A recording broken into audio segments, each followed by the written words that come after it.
istəyirəm danışım bu sarı kök haqqında. Buna kurkumin deyirlər. Qardaş Türkiyədə kurkumin tozu, sarı kök tozu. Bu nədə effektlidir?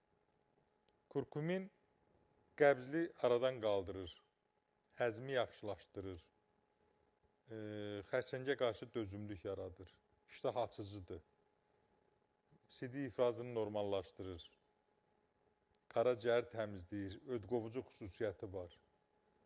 Yəni, min bir dərdin dərmanıdır. Xüsulə də qəbzli olan adamlara məsləhət görürəm. Çünki qəbzlik böyük bir problemdir.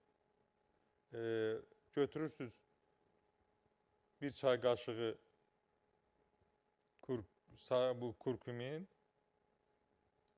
tozu və yarım çay qaşığı zəncəfil tozu, yarım çay qaşığı darçın tozu, bir çay qaşığı da kətan tozu.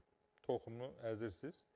Qatırsınız suya səhər-səhər və yaxud yeməyə qəbul edirsiniz.